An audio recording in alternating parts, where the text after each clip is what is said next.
Assalamualaikum warahmatullahi wabarakatuh.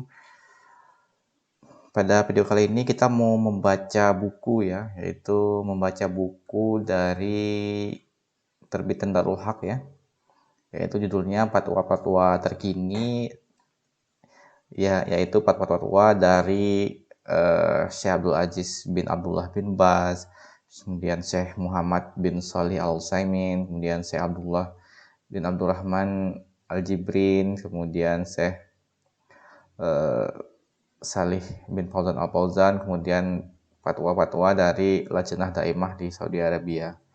Ya, kali ini kita mau membaca tentang pembahasan apakah mencium istri itu membatalkan wudhu atau menyentuh istri itu membatalkan wudhu atau tidak. Di sini ada pertanyaan dari penanya, yaitu suami saya selalu mencium saya bila akan berangkat keluar rumah, bahkan bila hendak keluar menuju masjid. Terkadang saya merasa dia mencium saya dalam kondisi bernafsu. Apakah hukum syariat mengenai status wudhunya? Di sini jawabannya adalah dari Aisyah radhiyallahu an bahwa Nabi SAW mencium salah seorang istri beliau, kemudian keluar untuk melaksanakan sholat dan beliau tidak berwudhu lagi.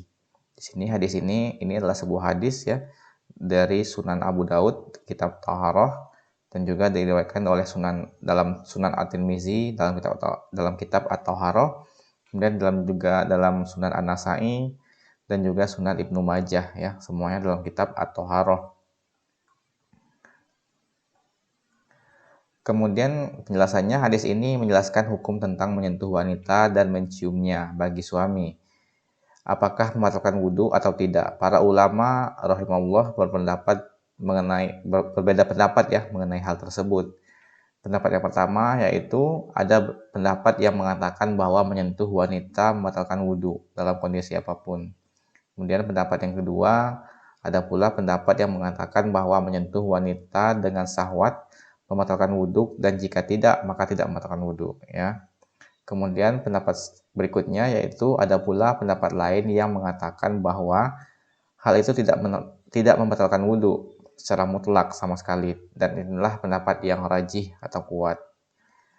Yang dimaksud bahwa seseorang suami bila mencium istrinya, menyentuh tangannya atau menggenggamnya sementara tidak menyebabkan keluar mani dan dia belum berhadas, maka wudhunya tidak rusak atau batal ya, baik baginya ataupun bagi istrinya ya.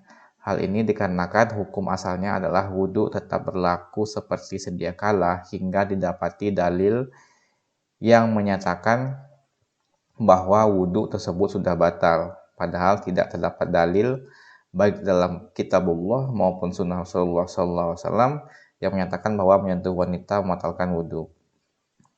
Maka berdasarkan hal ini, menyentuh wanita meskipun tanpa pelapis dengan nafsu syahwat, menciumnya dan menggenggamnya semua tidak membatalkan wudhu.